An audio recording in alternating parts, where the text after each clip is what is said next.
សួស្តីបងប្អូនទាំងគ្នាថ្ងៃនេះសូមចេញវីដេអូមក unboxing ជាមួយនឹង mini បន្លែង box សិនអ្នកលក់អត់ឆ្ងល់ហេតុអីបានជា mini បន្លែង box នេះលក់ដាច់ខ្លាំងព្រោះដោយសារតែហេតុខ្លួនឯងផ្ទាល់មិនដឹងថាជក់ដៃសាហាវបងប្អូននៅហេតុមកផ្លែដឹងណាអស់មកប្រអប់ធំសម្រាប់បងប្អូនដែលចូលចិត្តប្រភេទលក្ខណៈ unboxing បែប surprise ខ្លួនឯងហេតុតូចជីខ្ជក់ដាក់តាំងអញ្ចឹងគឺដឹងតែត្រូវចិត្តតែម្ដងបើចាស្លាមសោប៉មិនមែនទិញម្ដងមកប្រអប់តូចណាគឺទិញម្ដងគឺមកប្រអប់ធំតែហើយឥឡូវនេះគឺរៀងដាច់ stock mode អស់ច្រើនណាបងប្អូនដោយសារបងប្អូនមក support ច្រើនពេកប៉ុន្តែប្រហែលជាប្រហែលណាទៅទៀតគឺនឹងចូលជាមួយនឹង mode ថ្មីមកជាច្រើន mode តែសូមមកនិយាយពីរឿង giveaway នៅក្នុងនេះបន្តិចណាបងប្អូនដែលឈ្នះក៏កុំភ្លេចឆាតមកចែកផងលក្ខខណ្ឌនៃការឈ្នះគឺងាយស្រួលមែនតែបងប្អូនគាត់តែ follow report វីដេអូរបស់ចែកបានច្រើន like តាមដាននិយាយទៅគឺធ្វើមកឲ្យបានទៅជា top fan comment អ្វីក៏បានដែរឲ្យតែចិត្តចានៅក្នុងវីដេអូដែលចែកប្រកាសថាលេខចែកមិនមែនចែកតែម្នាក់ទេគឺចែកច្រើននេះអត់ហើយអាចនឹងដកឃ្លារយៈពេល1ថ្ងៃ2ថ្ងៃចែកម្នាក់អញ្ចឹងសម្រាប់វីដេអូក្រោយៗគឺចែកនឹងប្រកាសអ្នកឈ្នះទី2ណាប្រម៉ូសិន$5 free មកជោគរបស់យើងគឺនៅតែមានអញ្ចឹងមិនទាន់ចាប់ comment បងអូនជាច្រើនដែលថាលក់អញ្ចឹងតែចំណេញដែរអីគេលក់មកជោគសិតតែ$5ហើយចែកគ្រាន់តែទិញឲ្យបានអស់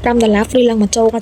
ក៏បានមិនថាចេះតិចថានៅបានដាក់សិតតែល្អអត់ជន់គេទេអ្នកលក់នេះចូលចិត្តនិយាយត្រង់បើសិនជាលក់អត់ចំណេញអត់មានអ្នកលក់ណាព្រមលក់ទឹកថាចាយចំណេញបានតិចតួចក៏ប៉ុន្តែគឺវាស័ក្តិសមនឹងតម្លៃដែលសម្រាប់បងប្អូនខំតាមដានចាយកន្លងមកហើយគឺចាយអត់មានអ្វីក្រៅពីអរគុណធ្វើ promotion និងដូចជាលេង giveaway ជាមួយនឹងបងប្អូនបែបហ្នឹងកុំភ្លេចតាមដានវីដេអូចាយនៅក្រោយៗទៀត